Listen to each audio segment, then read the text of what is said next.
Alberta Primetime with Michael Higgins. Welcome to Alberta Primetime. Ahead tonight, our politics panel on the need for a review of provincial revenue sources. But first, the boost that comes with a winning bid. The amount of hotel stays, the restaurants that are going to benefit, the retailers that are going to benefit from this. This is one of those situations that, yes, it's taxpayer money, but you see a significant return to your local economy, far outweighing the money being put into it. Edmonton's mayor on the awarding of World Cup of Hockey hosting duties to Alberta's two big cities in 2028, the result of a collaborative bid and funding commitment of $15 million and $8 million from the provincial and federal governments, respectively. And it's an event projected to generate an estimated $375 million in economic impact. Joining us now to ponder that, as well as the impact of rising oil prices, Moshe Lander, an Alberta-based economics professor with Concordia University and a former senior economist with the government of Alberta. Moshe, good to see you. Welcome back. Hello. All right, but before we dive into the economics side, as a sports fan, which I know you are, how excited are you for Alberta's two big cities to be hosting best-on-best hockey to this scale? I think we saw in the Four Nations Cup how excited it can be when you have international hockey. Of course, we always have it through the Olympics, but why not capitalize on this opportunity? Let's create these big headline international events and wear the flag with pride. It's great that it's going to be in Calgary and Edmonton, but it was really covered up that it's also going to be in Prague as well at the same time. So they're going to have to square this circle of what teams are going to play over here in Alberta and what teams are going to play in Czechia, and then how are we going to bring everybody together? It's a little bit of a disparate setup right now. Okay, so then in terms of being an economic driver right here at home in Alberta, how likely is hosting such an event to pump up the economy above and beyond, say, the Oilers or the Flames selling out their rinks through playoff runs? As a Flames fan, I got to tell you, there's not a lot of economic activity that's going on down here right now. The Oilers have the monopoly on that these days, although I'm not sure how they're going to end up in the next couple of months. I think that the potential is there to actually make money. I've come on with you before talking about how an Olympics bid is a bad idea and these large-scale events don't usually generate benefits. This is one that can, because the infrastructure is already in place. You don't have to reinvent an arena. I know that a new arena, of course, is going up in Calgary, but once it's there, it's there. And even if this event were to take place in the Saddle Dome, it would still have the capacity to make money. Where I take objection is with the $375 million. I think they got the decimal in the wrong spot. If you told me it would generate $37.5 million in economic benefit, I'd buy that. I think 375 is way over dramatizing what's going to happen here. But the good news is that it will make money for the two host cities. Okay, so it'll make money in that short term. Any way of gauging longer term tourism impact through international exposure? The province certainly working to pump up tourism opportunities, including expansion of all season resort sectors. Yeah, I don't think that the long-term benefit is really there. And again, it's one of those things that's massively overstated. If you're going to be watching the World Cup of Hockey, then you already know that Calgary and Edmonton exist. They have 2 of 32 franchises in the NHL, and they've been around respectively for around 50 to 60 years. So they're not little-known secrets that have just emerged.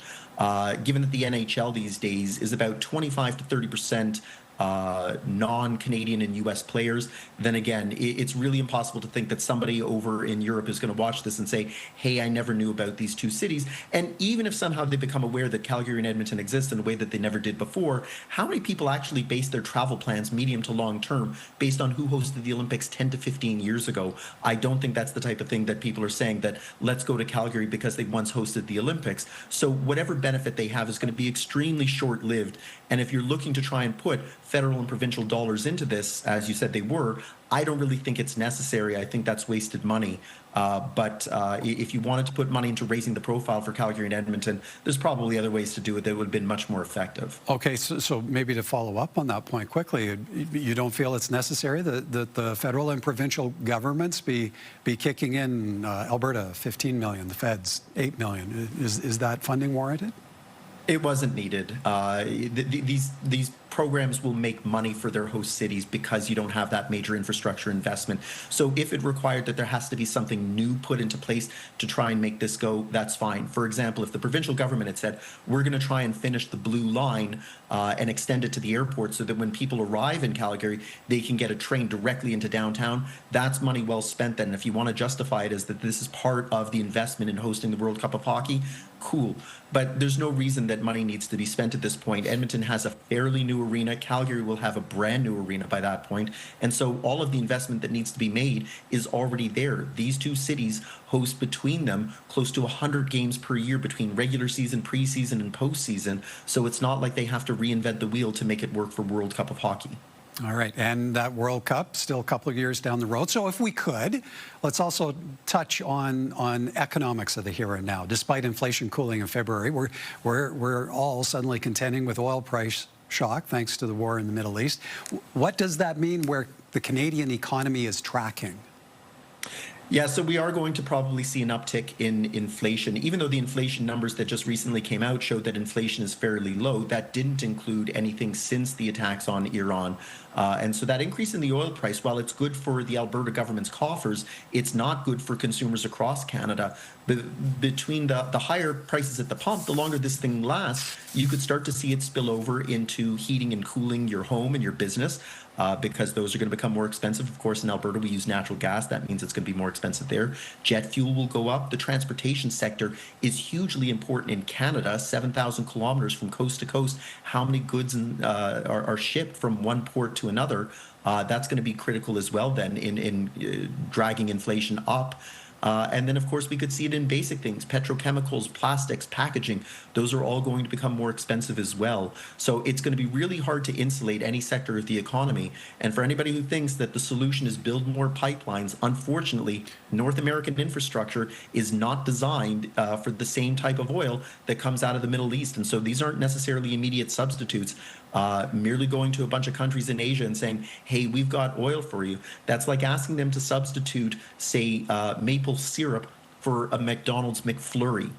Your infrastructure isn't capable of just bouncing between these two things. And so it's going to be really hard to expand new markets, even if we had the pipelines. And even if we're going to get the pipelines, like the Memorandum of Understanding says, between the provincial and federal governments, that's probably 5 to 10 years before you can actually onboard those pipelines, even if somebody steps forward and says, I want to build it. And maybe to build off of that as a final question, it was just a few short weeks ago, the Alberta government projecting significant deficit in a budget with no plan of getting back to balance. How would you categorize the swing in Alberta finances that comes with this current increase in oil price? The budget looks a lot better today than it did a couple of weeks ago. I'm sure that the finance minister is kicking himself saying, man, if only I'd waited until mid-March. But that's the thing in Alberta that we lived with. We always shrug our shoulders and just say that, hey, it's boom and bust, and that's the way it goes out here. But when you're reliant on non-renewable resource revenue as the major source of government revenue, you're going to live and die by these things. And that's unfortunate because it's nothing within Alberta's control. We are a huge part of the Canadian economy, but we are a tiddler when it comes to the oil and gas sector globally. And so unfortunately, forces beyond our control are always going to drive the market. And that can be a force for good in a sense, as it is right now. And it can be a force for bad, which is what the finance minister presented a couple of weeks ago. Good news that the budget isn't going to be nearly as bad as it was a couple of weeks ago. But there's nothing to say that if this goes away, that oil price falls through the floor again. All right. On that note, we'll have to leave it there. As always, appreciate your time, Moshe. Thank you. Anytime. Moshe Lander is an Alberta-based economics professor with Concordia University and a former senior economist for the government of Alberta.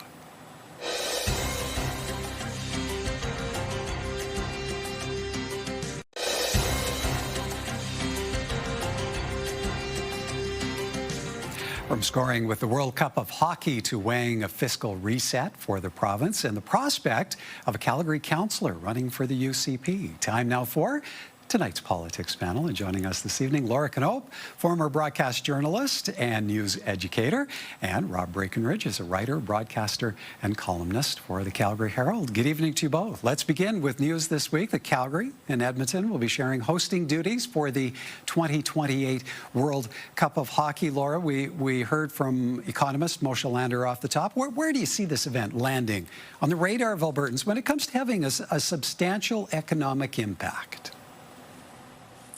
There will definitely be an impact, how substantial or not. The province has been really pushing on the idea of having more and more tourists come. Of course, we're seeing the impact on some of our federal parks. So they've done a good job of getting people here. This is another great event. Is it an Olympic-size event?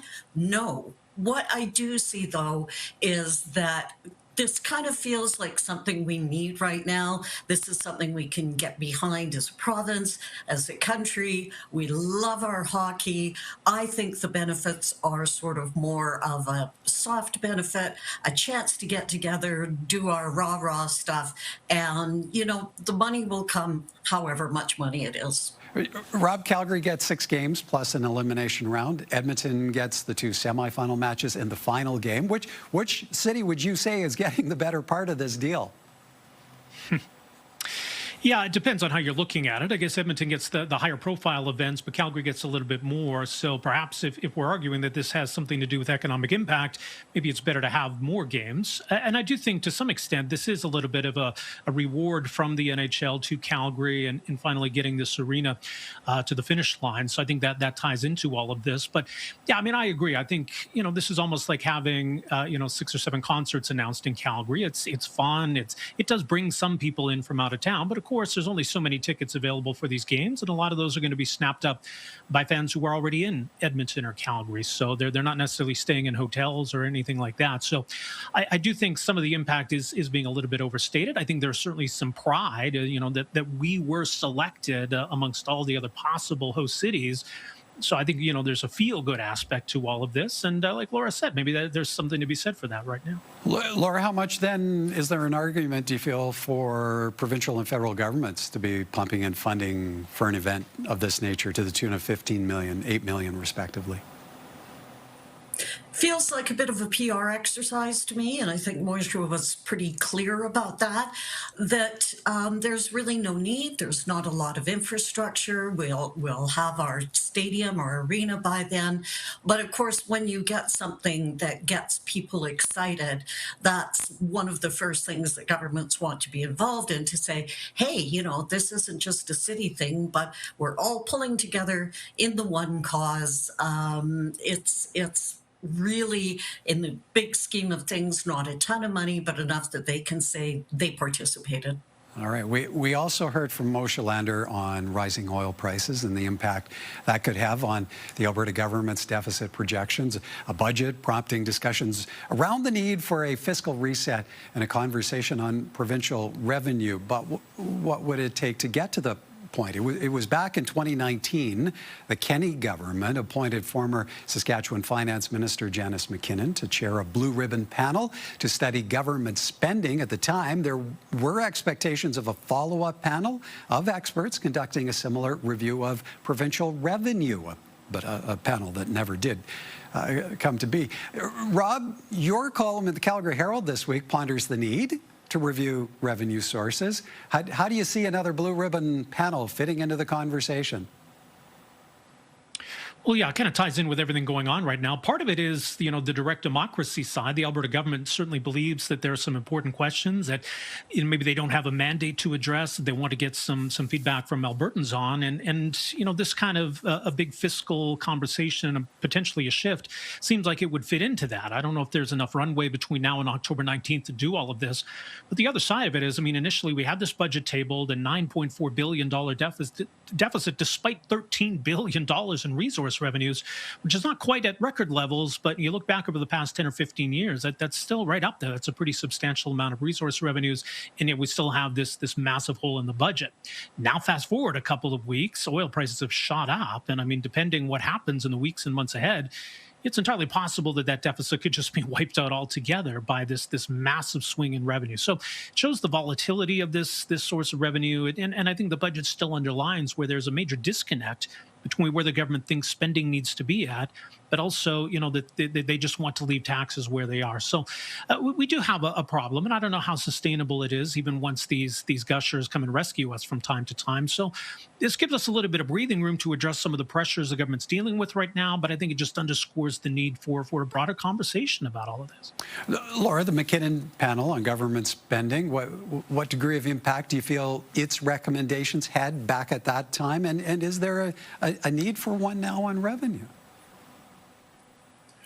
It did land with a pretty big splash, and a lot of people talked about it, and it sounded like it was a good step forward, and then it just kind of trailed off into the distance as we sort of started watching other news. I think we absolutely need to look at our revenue sources, but I've been around this province long enough that I have heard this discussion forever. I was just looking up the old MagCan plant under Premier Don Getty, and that was in the 80s. And then we were talking about refineries, and we're talking about, nuclear reactors. And there's always this talk, but nothing ever seems to come to fruition. At the end of the day, we are resource-based. And let's not forget, that also includes agriculture as our second largest industry after oil and gas. I don't know if we could ever become a manufacturing base. And so, why don't we have this? Why don't we look at it? But seriously, I've been around long enough that I feel a little bit of skepticism over the whole process. Rob, last 30 seconds to you on this one. What would it take to push the provincial government to actually engage in discussions like this around a fiscal reset? Well, I think they would need some cover. And that way of having an independent panel, and even the idea of putting a question to Albertans, they could reasonably distance themselves from this. And I think otherwise this does get caught up in politics. I would note briefly, though, if you look at the budget and, the need to increase spending on education, the Alberta government is increasing their share of the property taxes that Albertans pay. And their justification is that, look, if you want to have all of this spending there, we need to figure out a way to pay for all of that. It would be irresponsible not to look at that side. So it's funny how they're willing to acknowledge it in sort of that narrow sense, because a lot of that same logic can be applied to most, if not all, of the budget. All right. Time for us to take a bit of a break. But when we come back, the Calgary City Councillor weighing a potential UCP nomination run. More from our panel in a moment.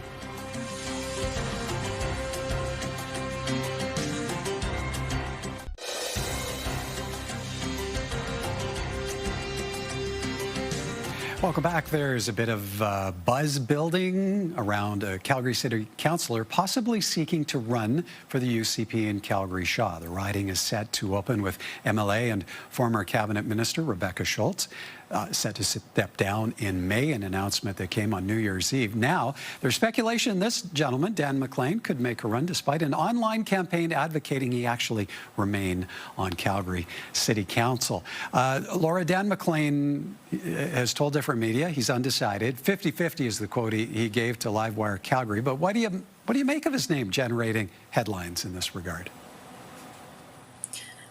It seems to me that it's a continuation of politicians using seats, running for elections, and then deciding that that's not really what they want. Having said that, this is not like a floor crossing. He is ideologically consistent with the UCP policies. He is well known as a conservative. He is still in a riding where he's already representing a bunch of it. It's just that I have difficulty running for an office and then just months later saying, actually, I think that prize is better and I'm going to go for that one instead. Rob, Dan McLean, he's into his second term on council. What kind of impact has he made on municipal politics, and how much of a fit might he be for a potential UCP nomination run? Well, yeah, he's certainly been one of the more conservative voices on city council, and it's probably a good thing, arguably, to have different perspectives when it comes to certain issues and debates. But I mean, what was interesting, I mentioned the recent Alberta budget and those property tax increases. I mean, Mayor Jeremy Farkas, who certainly himself has been seen as a more conservative voice on council, he was leading the charge and railing against this and called an emergency meeting. But then to see the objection from Councillor McLean to holding that meeting, and he was sort of almost in a way offering some cover to the UCP for this decision. So it was interesting to see that divergence between, I think, maybe more independent conservative voices who are upset about the impact of this property tax increase, and maybe those that are a little bit more aligned with the UCP and trying to defend and justify this move. So I think that was a good indication of kind of where Dan McLean fits in here. Now, whether he wants to actually make it formal and jump to provincial politics, I guess remains to be seen. There's a lot of internal conservative politics going on where, there are already some who are interested in running in this riding, and there's some pressure, as you alluded to convince Dan McLean to stay out of this. And like Laura said, I mean, we just had the municipal election. He was given a mandate by the voters in his ward to go back and represent them on city council. So it does seem a little early to be pulling the pin and jumping out and saying, see you later. Well, and Laura, to pick up on some of Rob's points, they're surprised there would be a campaign brewing to convince Dan McLean to remain on Calgary City Council, not make a run for provincial politics. That is really interesting, and I don't really recall anything quite like this before. It's like the opposite of a smear campaign where you're saying, you're doing badly. In this case, it's no, Dan, stay, we need you here, you're a good voice for the city.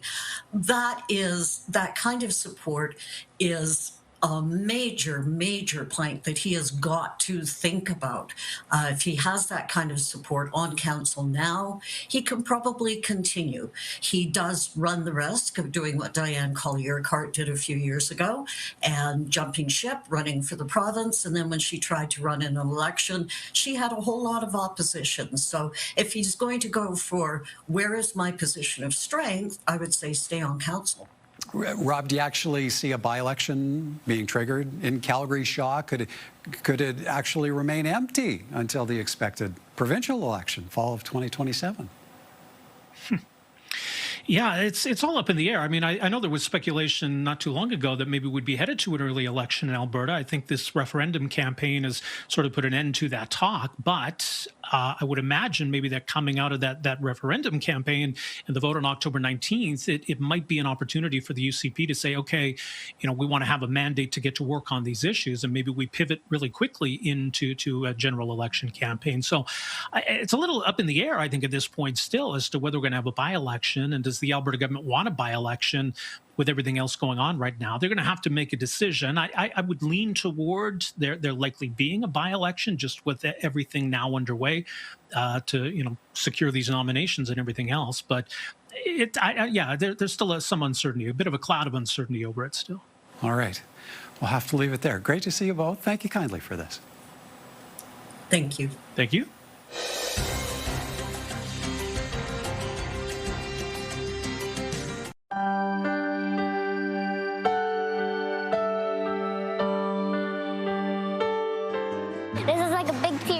Jasmine is a bright, thoughtful, and curious girl who loves to explore. Look at the eye. Especially when dinosaurs and Lego are part of the adventure. And another one. Good job. Born in 2017, this sweet girl loves using her imagination and expressing herself through art and drawing. Teal is my favorite color because it reminds me of the ocean. This creative girl also loves to sing. Oh, I've been shaking. I love it when you go crazy. It's this playful and joyful spirit that makes Jasmine so special. I'll describe myself as artistic, helpful, and being kind. This precious girl deserves an adoptive family to provide her with love, support, and encouragement. For more information, go online to alberta.ca/Wednesdays-child. Proudly supported by CTV.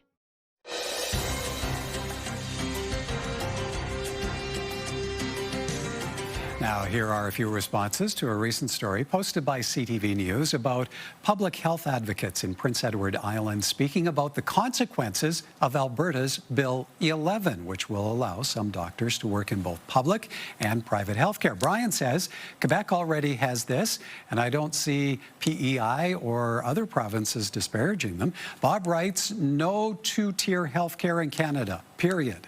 Abdominal thinks Premier Danielle Smith is an American proxy introducing American healthcare in Canada. If she thought we agree with this, she should have ran on it in the last election. Jack says a two-tiered system is the only way to save Canadian healthcare. Throwing more money at what we have isn't working.